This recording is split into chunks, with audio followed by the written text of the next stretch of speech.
Hi. Okay, so first I want to welcome everybody for watching.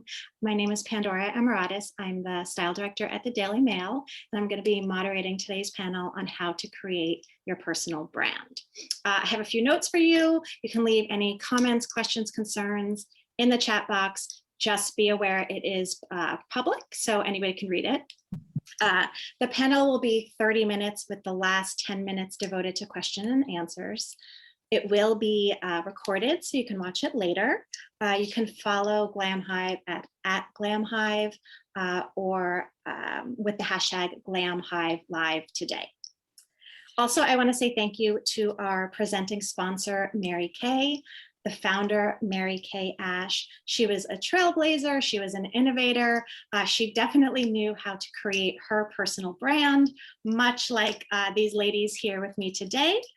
So I'd love to introduce Elisa Licht, founder and president of Leave Your Mark, author of this bad boy, and host of the Leave Your Mark podcast.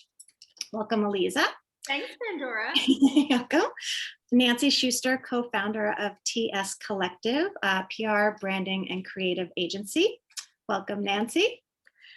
Cassandra Cadwell, beauty and fashion influencer, community manager of Violet Grey, and creative director of La Menu. I hope I said that right, Cassandra. And Gilda Flora, founder of PR agency Coral Communications. Okay, ready, guys? Let's get to it. Pandora, if you check the chat, there is someone saying no video yet. Oh, no video yet. Lynn? Yes, I'm here. Kitty, I see her in chat. I will chat with you directly in a private chat to get that fixed because our video is running. Okay, so again, it's public, you guys, so everybody can read your comments. Elisa, what would you say is one of the most important things that someone has to have to create a successful personal brand?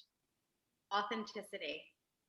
And I think that it's more important than ever because brands, like today, it used to be that personal branding was not as common. Social media made personal branding a thing. Back in the day, we called it your reputation. So it's a crowded, noisy, but it's true. It's a crowded, noisy space. So you need to be yourself. You need to not be anybody else. And staying true to your own personal brand is how you will be able to tell your story in an impactful way. Yeah, so that actually kind of leads me to my next question for Cassandra. That they say to build a personal brand, you have to determine who you really are. So what are like some tricks to doing that, and how did you do that yourself? Yeah, I mean, I think, that is definitely true in so many ways because you really have to be able to define your values and key pillars of who you are. I think when you don't have a very strong understanding of that, then it's confusing for people and they can't just automatically associate you or recognize when you're posting. And to do that, I think it definitely takes practice like anything else. You know, even developing your own personal sense of style, that can take a while to really figure out. So it's similar to that. You want to figure out what works for you, what doesn't. Of course, I think it's also an ever evolving thing as we change. You see a lot of people who are very fashion focused, and then they'll have a baby, and then now one of their pillars of the brand is being a mom. So it's ever changing, but I think to figure it out, you kind of just really need to have an understanding of what your end goal is, because you really can't take the steps to accomplish what you want to accomplish without having an end goal in mind. So I think starting there, which I think a really strong tip there is, if you are not sure what your personal brand, especially on social media, might be, which I mean, I think everyone has a personal brand, regardless of whether or not you're on social media, that whether you know it or intentionally are, you do have one. But with social media, you can kind of really look at who are the people that I really love? What are the brands that are my end goal to work with? And what is their brand voice? Are they elevated? Are they funny? Are they, relatable? Are they real? Like, what is like my end goal, who I want to work with? What is that voice? And I think that can help kind of structure how you want to establish yourself and present your brand for sure. Yeah. I love that. That sounds like it's a good way to like set like parameters for yourself. So Nancy, how do you align identity and image for your clients? I think with like the constant evolution of media just in general, I think it's better to focus on ensuring image is evolving versus ensuring that it's always fully aligned, if that makes sense to you guys. I think it's imperative to create and establish and maintain a unique and memorable identity, and crafting an image is based on more like the unexpected and can allow for a more, I guess, richer audience. um, it opens up doors for like other opportunities where maybe, it's aligned obviously with what they would like to do, but at the same time it kind of like it keeps continually branching them out. Yeah. Yeah. Yeah. And then Gilda, would you say, I mean, how do you help people identify their unique value proposition? Well, I think that Alice and Cassandra already did a beautiful introduction and they were absolutely on point. And what I would like to add is that, first of all, it's about the message that you want to deliver. Of course, it should be who you are and you have to be true to yourself. You have to say to the people what is your truth. And the way, the tone of voice that you're using is crucial, not just on social media, but I will say also creating their portfolio, creating the media kits, even when they write emails. I'm talking about, for example, stylists, when they write emails to a PR, or when a PR approaches a client, everything is about the tone of voice and what actually is the message behind. Because in this moment of the market, whatever it's in the US, where are you based, guys, or what is in Europe, everybody's screaming so loudly. And I think that sometimes to create your own language is fundamental. And I might say something a little bit controversial, especially because we are doing a pandemic, but being sociable, even if it's digital, it's crucial. Send emails, stay on the phone, jump on chats, be there. It's the base, because we are all human beings. Even you see the success of was it my I'm sorry, it's like it's the end of the day here, so I'm a little bit tired. The new social media that everybody's talking about, please help me. Yeah. The one that it's like, Oh, what's it? TikTok? Chat room? no, Clubhouse. Clubhouse. thank you. Clubhouse. Thank you so much. Thank you so much. That one, the success behind that social media, I think that it is, really connected to also to the pandemic, because we need to talk. Even you can imagine I'm Italian, and in fact I'm talking a lot right now. But we really need to talk. We are human beings, and stay absolutely focused on your truth, and stay absolutely focused on the fact that we are all in this. And this is, I think, the base for creating your own identity and your own branding. It doesn't matter if you are PR, if you're a stylist, if you're a celebrity, if you're a product, doesn't matter. That's the base. So we are human beings, and it's a new way to be presented. Yeah. And then Cassandra, what would you say? I mean, how do you go about determining who your target audience is? I mean, I think as an influencer, it can actually be pretty simple. Your target audience is kind of, probably similar to you or likes the topics that you're talking about. So, I mean, my two main focuses are skincare/beauty and fashion. And so, my target audience is people who are interested in skincare and fashion. And I know that sounds just really overly simplified. And of course, you can get into a lot more things like age demographics, male or female. I mean, but I'm posting really like women focused topics. So 80% of my following is women. And that really, and it's I think it's also kind of just like looking in the mirror and saying, like if you're interested in the things that you're speaking about, which of course inherently you will be because it's your interest, then your target audience is probably going to look a lot like you. You know, if you're into fitness and you're posting about fitness, your audience is going to be interested in fitness. So while I know that that just sounds so basic, I think that that can be a really easy approach to looking at it, because, you know, you can really try to overcomplicate it, but at the end of the day, like, whatever you're talking about, people who are interested in that target demographic. Of course, I imagine it can be different for businesses because, you know, you take into account price factor and who would utilize the services or buy the products realistically. But as an influencer, I think it's really just kind of looking in the mirror and saying, what do I like, and what would I like what I'm posting about, and if in your answer is probably yes, since you're posting it, so you're probably your own target demographic. I feel like it goes And I back think to yeah, and I think just really honing in on that and kind of really understanding, like, then you take it another step further and you say, okay, so what do I love to see? What do I love to see on Instagram, on YouTube? Like, what content am I drawn to? Am I drawn to, um, you know, outfit changes with cool transitions? Am I drawn to voice over videos? And really kind of like, I think really diving into your own interest and what, um, and of course what you see being successful. But I think that that's a really an interesting way to define who you're speaking to.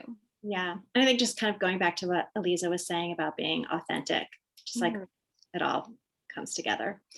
So Nancy, in addition to managing Quincy, you also style him in like the most amazing looks, in my opinion, ever. Uh, how has his style benefited his personal brand?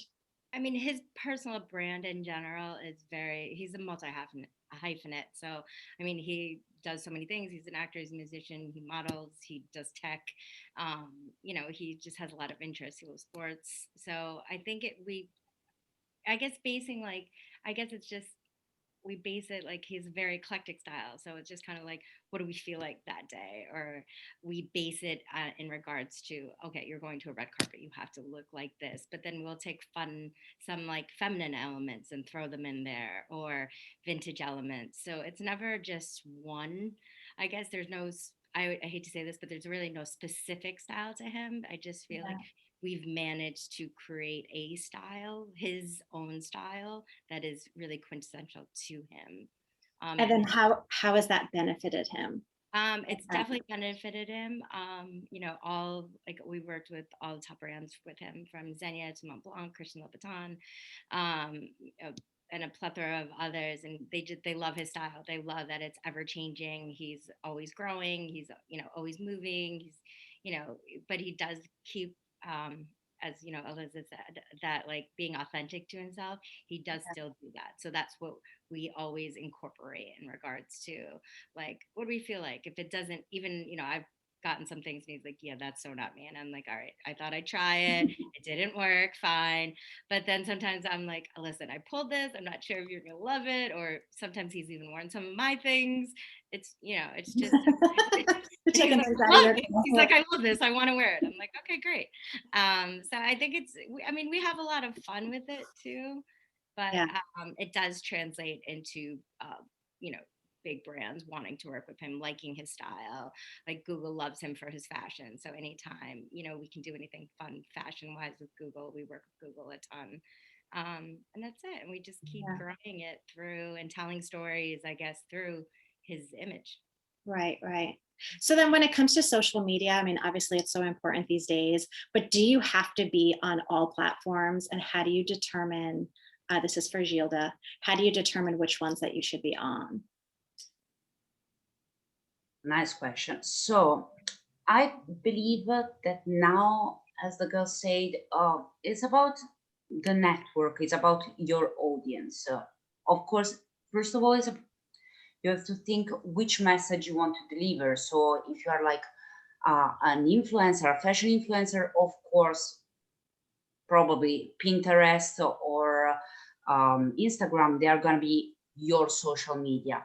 So you have to see what's your target, first of all, and then work around your network. Network means who are the PRs that support you, who are the brands that support you, because, and also which are your skills. For example, me, I cannot dance. I'm not really good in that. So I'm not going to do TikToks.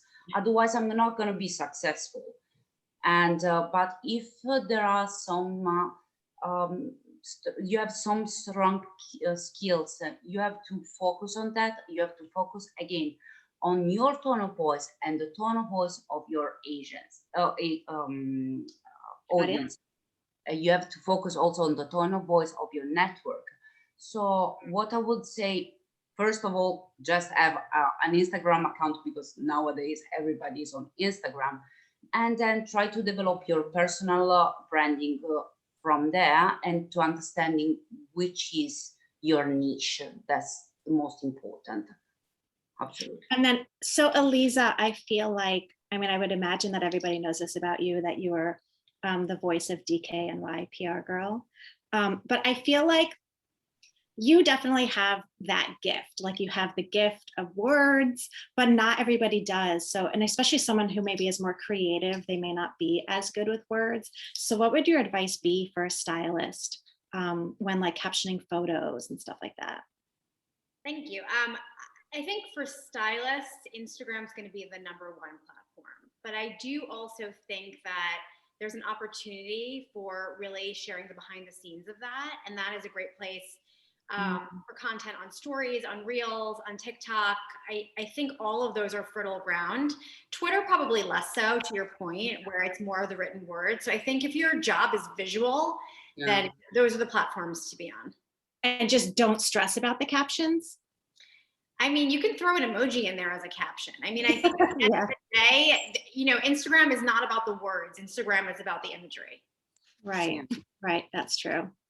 And then actually, this is for Eliza as well. So on your podcast, you and your guests deliver a lot of career advice. What has been one of the best things that you've ever heard from a guest? So since this is, you know, Glam Hive, I'll quote Carla Welsh, who's one of the best stylists out there. When she was starting out, she really took any single job that was presented to her with zero sort of snobbery that like, oh, that's beneath me. She really just said yes to everything just to get the experience. And her mentality really was, I'm going to learn something by doing this. And one thing led to the next thing. And that's sort of how she got to where she is today. So I think that episode on Leave Your Mark for stylists is probably one of the most amazing educations coming directly from Carla. Yeah, I mean, she's killing it. Like, she's doing a lot right now. Nancy, what would you say about like the importance of the team and the people around you, like how that plays a part in your success? I mean, I think it's very important to have a strong team. I mean, strong team in regards to mentally be able to disagree with you, to tell you if you're like wrong or crazy for doing something. You know, you don't want a team that just yeses you to death. You know, we work, you know, small, but we're mighty. But I mean, literally, honestly, if I'm like, this is crazy or this isn't crazy, I need someone to be able to tell me that. So it's really important to be able to protect your brand, because not everything that I do or my partner does is genius. You know, sometimes we have to bring each other back down. So alignment is, you know, it's the recipe for success, and the people you, I guess, put in your boardroom, so to speak. You know, you make sure that you fill that boardroom, you put like who your go-tos are, who your people are. And then those are the people that add color to you know, to your life in general. But yeah, I think, again, just strong, just always, you know, a strong team is always very important. Yeah.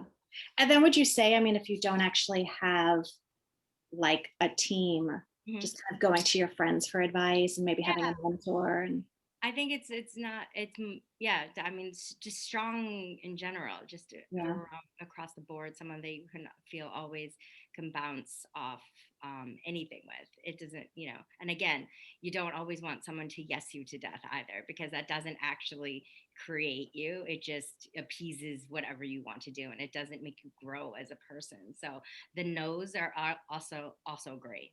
Like Right. also, take them into accountability as well when doing anything. Because I'm like, you know what, maybe that wasn't the best idea, or so. Yeah. So then, Cassandra, when it comes to developing like content strategy, what would you say is crucial? Yeah, so I think that Instagram released actually their recommended posting guidelines. Like, I think it's like posting every day for your feed, which is a lot. Like 3 reels a week, and I think like maybe 1 IGTV a week. You'd have to look it up. Don't quote me on those numbers, but I think that that's a good guideline to start with, or just have as a goal. Personally, for me, I mean, I think right now we all know reels are just so big. So if you're not doing reels and you're on Instagram, do a reel.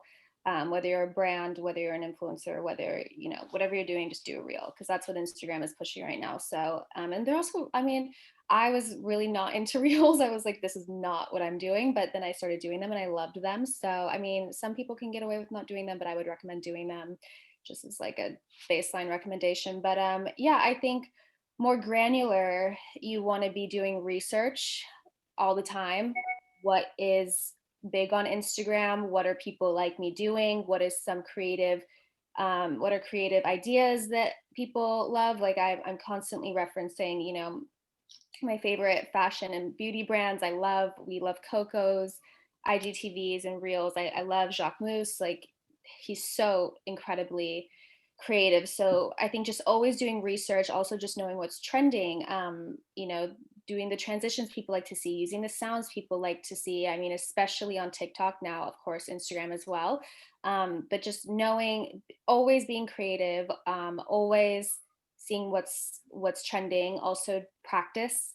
Not everything that you shoot is going to turn out the way you want it to turn out. I mean, you follow influencers and everything they post looks perfect, but you're not seeing the behind the scenes of how much they shoot that doesn't get posted. So it looks so effortless, of course, from a consumer standpoint, but the behind the scenes is a lot of work, and it does take a lot of practice to kind of develop that aesthetic and really get all of the content you like. I mean, I would say it's maybe like, when you're really good, probably like a maybe 70%, unless you're of course paying for production with a team and all of that, then of course you're getting 100%. But when you're doing it on your own, I would say it's probably a 70% of the content you're getting. Like, I would also say have a schedule. I pretty much, no matter what, always dedicate 1 day a week just to content. I do not make any plans. I do not work on anything else. It's only for my content, because I need a clear mind, and I need to know that I don't have anything else on my plate, because if I know I have to be somewhere at 2, I can't shoot in the morning. So I think that that's really important. But of course, that's what works for me. Other things might work for other people. Maybe it's shooting every day in the morning that works for you. But I think really having a schedule and knowing that you're creating content and having the knowledge that you might waste that day or that hour because it might not turn out, like, that's fine too, because that kind of will lower your frustration level. I remember I'd always just try to make my content perfect, and when it didn't, I'd get upset. But I think just that having that schedule, knowing you're going to shoot, knowing you're going to create content, and knowing also that it might not work out is important. And then of course, just experimenting, taking learnings, doing iterations. You always want to be evolving and looking at what worked, what got the most likes, what got the most saves, what got the most sends, what got the most views. Like, what do my followers really into? It might be something totally unexpected. I mean, it always irks me when I don't think something's going to perform well and then it does, and I'm like, great, I have to re-strategize everything. But Yeah, like you took like a random selfie and it's more like, like something that really? took hours Yeah. of preparation. Exactly. I'm like, Cassandra, I Cassandra. have something to add to Oh, that. sorry. Sorry, Pandora. I just want to add to that because I think what you were saying about Reels is really important. So I don't know if everyone follows app creators on Instagram, but it is a wealth of information. yes. And one of the things that I think is important to know, because I consult in marketing and digital, and if you don't preview your reel on main feed, it does not get the same amount of views as it would otherwise. And a lot of times, if you're being really precious about your main feed, but you want to take advantage of Reels, you can actually preview on main feed, archive main feed, and it'll still perform as well, just not live on your main feed. Girls, what do you think about the editorial schedule? I mean, for example, you, Cassandra, do you do an editorial calendar? So you program ahead, for example, 1 week is going to be dedicated just about skincare, the other week is going to be dedicated, for example, about fashion, or you just go with the flow? I try, honestly, I really try to keep my feed balanced, that I'm always kind of talking about different things, and just kind of the nature of work doing beauty posts, it's almost always a selfie with a product. Yeah. So I just am really always trying to break those up on my feed, with posting fashion in between. So, and also, I mean, I really do like to try to have things planned a week out, just so I can make sure that the balance of my feed of close up, far away, selfies, product is all balanced, and looks aesthetic. But it can be a little hard to really plan too far in advance, because I mean, truthfully, when I'm working with paid collaborations, I don't have a lot of say over the posting date. So that kind of will take priority a lot of times. And then I kind of have to plan everything around that. But yeah, I really don't have, I have in mind, you know, like how many, I always do 3 story posts a day, no matter what. And I have in mind, you know, exactly the number I want to hit. The content is really just kind of what I'm thinking about that day. But I do try to post skincare, you know, like at least 3 times a week. My routine, I try to post an outfit at least twice a week. So I have those numbers, but it's less about a calendar and more just, you know, hitting Okay. those marks. Yeah. No, because something that I'm personally experiencing is that followers in those moments that they prefer a little bit more those spontaneous accounts rather than those that they look like they are brilliant, perfect, everything is in its own place, and even the color palette looks all organic. I'm experiencing from some reports that people at the end they really like the going with the flow thing. So a little bit more natural, because they feel closer to the creator rather than you know, just to look at another very posh magazine. Because at the end of the day, influencer, in my opinion, they are the new magazines. Or Well, like I mean, that's the appeal of TikTok, right? It's just not as like perfect of a photo as Instagram. yeah. But so Eliza, I have a question for you. So your red lipstick has become your logo. I mean, the book itself, the print. And I actually have a funny personal story. So for everybody, in 1996, I was an intern at Marie Claire magazine. Eliza was there. She was the accessories editor. And I remember one day you were holding up your lipstick and you said, the most annoying thing just happened to me. And I said, your lipstick got discontinued. You said, no, more annoying. The label rubbed off and I have no idea what color it is.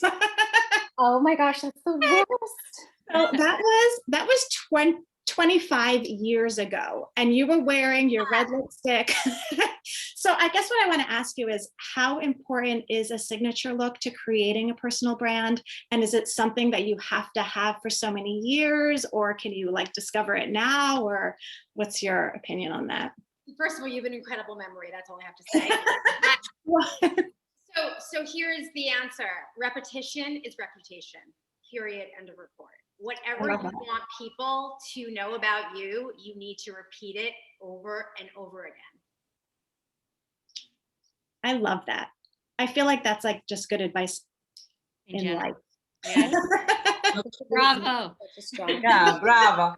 No, So that we're actually, so you guys, we're at our questions and answer session. Let's see what we got. You guys can read these too, right? Okay, yeah, sure. Yeah. So again, the Instagram that you had said, Eliza, was @creators. Is that correct? Yeah, that's Instagram's actual Instagram for creators. Oh, wow. What else do we got?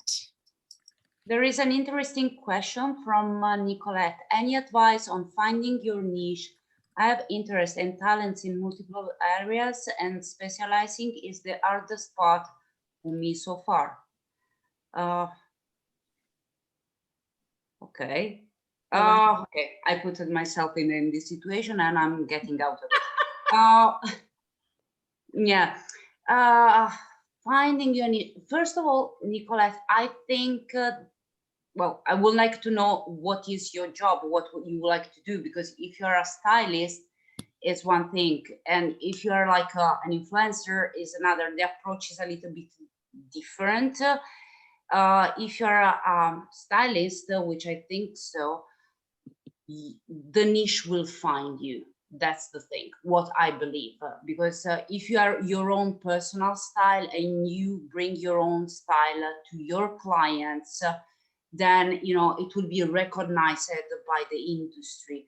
Because some stylists in the beginning of creating their own personal branding, especially on social media in those days, I think that they don't take risk, and I think that it is a huge mistake. We are talking about style, and style must be risky. You don't have to be afraid of saying to the world who you are and what is your vision. And trust me, some brands will recognize your talent, because if you have a talent, and if you have a what's the thing that you English people say, if there is a way, there's a will. So if you are persistent, and once again, as Elisa said, authentic to yourself, you will reach your goals no matter what. It will need time, but about finding your niche, the niche will find you if you are consistent in social media, in life, and in work. Consistency is the key. Yeah. As someone else said, repeating yourself is your reputation. I don't know how to say it properly in English, but that sentence is like my new mantra, that's for sure. Cassandra, I think this one is for you. Do you have any apps or resources to content plan? I use Planoly to kind of just play around creatively with my feed. I also have a test account on Instagram that has 0 followers and is private, and I'll like post a ton of stuff there, so I can, because with Reels, it's the framing is hard when you post a cover, so I'll like test different you know, filters, edits, framing there. And then when I have one I like, then I'll put it into Planoly, and I'll play around with my feed organization. I also got another question about stories, which I was going to answer quickly in the chat room, but then I realized I probably should elaborate. But I mentioned earlier 3 story posts a day. That's my own personal minimum, because if I don't have a minimum, some days I will go without posting. And the reason I have this personal minimum, and I do not know if that is, I don't know actually off the top of my head what Instagram's minimum for stories is. It honestly might be 5. I don't know.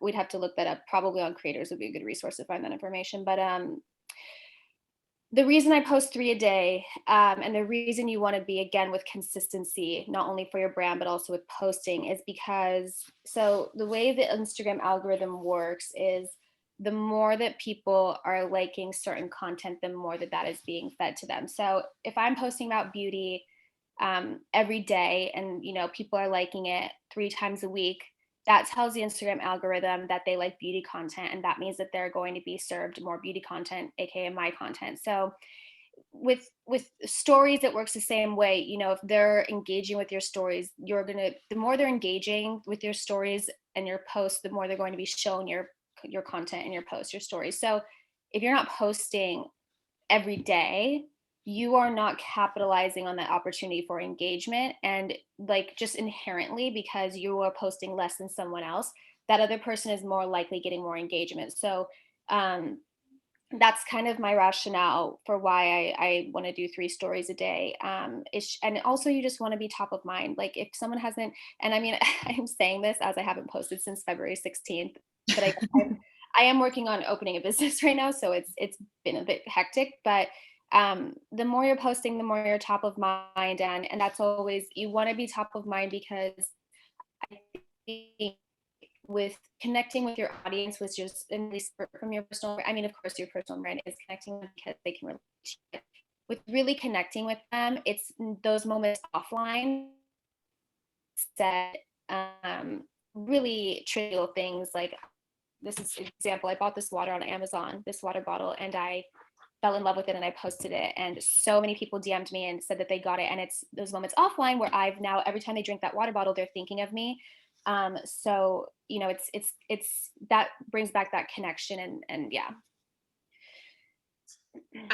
Do you guys have any groups that you recommend on Clubhouse? Clubhouse. I'm not on Clubhouse. Sorry. Clubhouse I'm not iPhone. That's I've a been- shame. I know. I've been on Clubhouse since December, and when I first got on Clubhouse, I was like, it was really fun because it would be like, oh, I'm eating dinner right now. Oh, who do I want to have dinner with? And you would just go into a room, and the fact that you can leave quietly is the best thing ever in the history of the world. I think you have to kind of navigate. There's an event listing, but then things just pop up impromptu. So if you're bored and there's a free moment, you could just go in and see what people are talking about. But I will say this, and this is my mantra of 2021, and you guys are going to all hate me for saying this, but I'm going to say it anyway. Make sure if you're going to invest your time and energy into building an audience, that you own that audience. On Instagram, TikTok, Pinterest, Twitter, Clubhouse, you are renting that audience. If you're not capturing emails, phone numbers, and ways to connect with your audience without an algorithm getting in the way of you connecting with that audience, you're missing a huge opportunity to build community. Wait, so how do you do that? You have to be able to build audience and then get them to migrate over. So whether it is that you have a blog or you have a site where you're capturing emails, or you're going to do a giveaway contest and you're capturing emails, but being able to own those emails is The gold. datas, exactly. The datas are everything, exactly. Yeah. What actions to avoid on Instagram to have shadow banned? Being politically correct.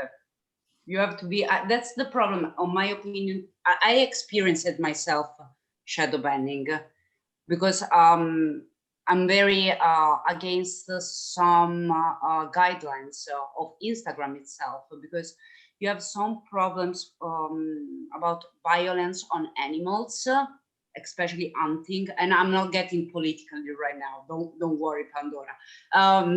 But basically, Instagram loves politically correct. They love it.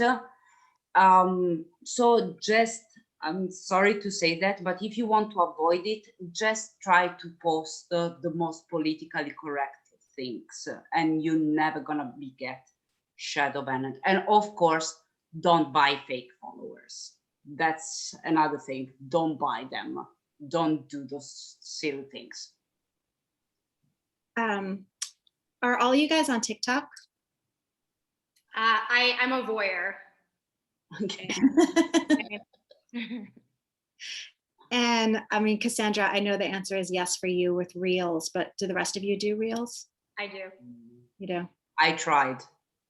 I love Very little. I like to watch them a lot. I think the best advice is really not being precious with your content.